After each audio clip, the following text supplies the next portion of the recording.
Minash-shaytanir-rajeem. Bismillahir-rahmanir-rahim. Assalamu alaikum, dear students of class 7th. As you know that we have completed the lesson, the poem from your English book Tulip series, and the title of this poem is To Sleep. हमने इसके जो questions हैं उसके answers भी दिए हैं. आज हम इसमें जो टू स्लीप में जो पोएटिक डिवाइसेस यूज़ हुए हैं उसको हम देखेंगे. बच्चों, पोएटिक डिवाइसेस किससे कहते हैं? क्या आप जानते हैं पोएटिक डिवाइसेस किससे कहते हैं? पोएटिक डिवाइसेस जिसको हम उर्दू में शायराना आलात कहते हैं, तो ये एक किस्म की एक किस्म है जो अदबी डिवाइसेस हैं, लिटरेरी डिवाइसेस हैं. उनकी एक फॉर्म है, उनकी एक किस्म है जो कि पोइट्री में इस्तेमाल किए जाते हैं. जैसे कि कोई भी शायर अगर कोई भी शायर लिखे या कोई भी नज़म लिखे तो उसको सबसे पहले उस नज़म या उस शायर में उसकी साख्त के एतबार से भी, यानी कोई भी शायर जो हो तभी वो लिख सकता है या तभी वो शायर कर सकता है जब वो बनावट के लिहाज से, बनावट के एतबार से सही हो, कवायद ज़बान यानी ग्रामर के लिहाज से भी उसको देखना पड़ता है, और उसमें तालमेल या मुतवाज़न आहंगी जो है उसके एतबार से भी वो सही होना चाहिए. इसमें सही वज़न या बहर और जमालियाती और लफ्ज़ी ज़बान से लफ्ज़ी या ज़बान के लिहाज से भी वो शेर सही होना चाहिए. वो शेर उसमें ये सब चीज़ें होनी चाहिए, और इन्हीं सारी चीज़ों को बरकरार रखने के लिए पोएटिक डिवाइसेस की ज़रूरत होती है. पोएटिक डिवाइसेस का इस्तेमाल किया जाता है.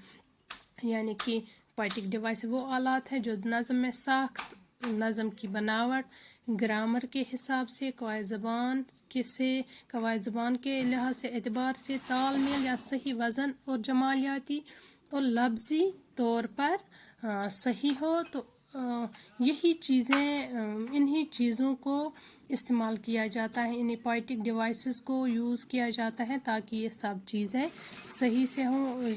इन सब चीज़ों को बरकरार रखने के लिए पोएटिक डिवाइसेस का यूज़ किया जाता है ताकि ये शेर जो है या नज़म जो है ये हर एक एतबार से सही हो, हर एक ढंग से सही हो. इसीलिए पोएटिक डिवाइसेस को पोएट्री में यूज़ किया जाता है. तो वर्ड्सवर्थ ने यहाँ पे किस पोएटिक डिवाइस को यूज़ किया है? सबसे पहले हम देखते हैं राइमिंग स्कीम. जैसा कि आप जानते, मैंने पहले ही बताया कि दिस पोएम इज़ अनयूजुअल. ये एक अनोखी किस्म की, एक अजीब किस्म की पोएम है, because it is divided into 4 stanzas and the first and second stanza consisting of 4 line. यहाँ पे ये 4 स्टैंजाज की बनी हुई है, जिसमें पहले जो 2 स्टैंजाज हैं उनमें 4 लाइन्स की है, और लास्ट की जो 2 हैं वो 3 लाइन्स की. यहाँ एक लाइन छूटी हुई है, नहीं लिखी है, वरना इसमें भी 3 है. तो इस तरह से ये एक टिपिकल किस्म की पोम है. एंड द राइमिंग स्कीम इस पोम की क्या है? A B B A C D C D. तो ये है इसकी राइमिंग स्कीम. इसके अलावा इमेजरी मीन्स विजुअली डिस्क्रिप्टिव और फिगरेटिव लैंग्वेज. एक ऐसा डिवाइस है जिसमें शायद जो है जहनी तसव्वुरात का इजहार करता है, मंजर कशी करता है. तो यहाँ पे शायर ने बिल्कुल, आप देख सकते हैं इन द फर्स्ट 2 स्टैंजाज, यहाँ पे बिल्कुल शायर ने मंजर कशी की है, इमेजरी को यूज़ किया है. For example, the flock of sheep leisurely passing one after the other, the falling rain, the murmuring bees, the full of rivers, white sheets of water, etc. तो यहाँ इन सब में शायर ने मंजर कशी की है, जहनी तस्वुरात का इजहार किया है. तो यहाँ पे इस फर्स्ट 2 स्टैंजाज में इमेजरी का यूज़ हुआ है. Second, personification. Dear students, personification is a device which is used to bestow human qualities on something that is not human. जिसको हम उर्दू में क्या कहते हैं? किसी बेजान को शख्स तस्वुर کرنا, تو اس کو ہم پرسونیفیکیشن کہتے ہیں. تو اس پوم میں جو شاعر ہے ورڈز ورتھ, اس نے پرسونیفیکیشن کو یوز کیا ہے کس لیے؟ سلیپ کے لیے. Here he capitalizes the S in sleep and imagines to be a human figure.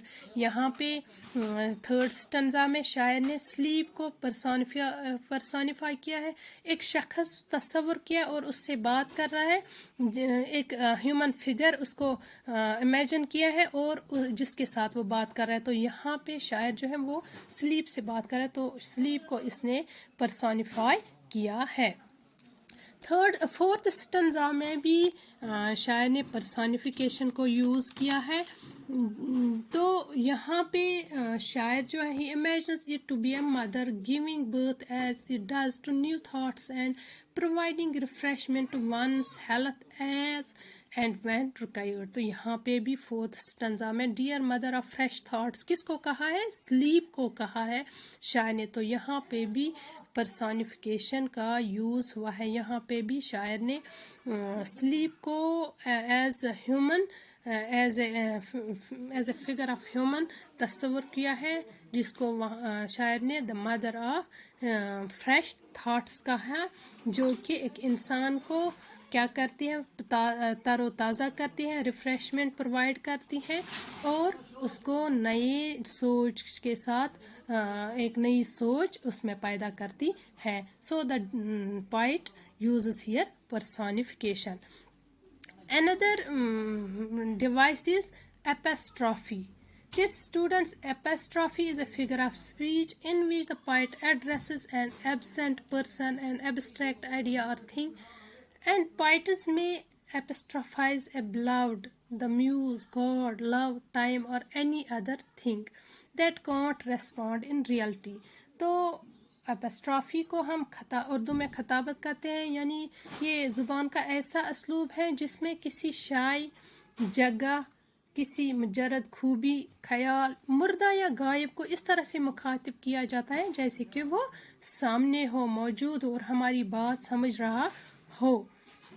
تو یہاں پہ شاعر نے ان دا تھرڈ سٹنزا یہاں پہ شاعر نے سلیپ کو ایپسٹراف کیا ہے. یہاں پہ وہ ڈائریکٹلی سلیپ سے بات کر رہا ہے کہ بہت ہو گیا, 3 دن سے میں سویا نہیں ہوں, آج کی رات میں سونا چاہتا ہوں, میں نہیں چاہتا کہ یہ جو اگلی رات ہے یہ اسی طرح سے ویسٹ ہو جائے. تو یہاں پہ شاعر نے ایپسٹراف ڈیوائس کا یوز کیا ہے. تو بچوں یہ تھی پوئٹک ڈیوائسز جو کہ ٹو سلیپ پوم میں یوز ہوئی تھی.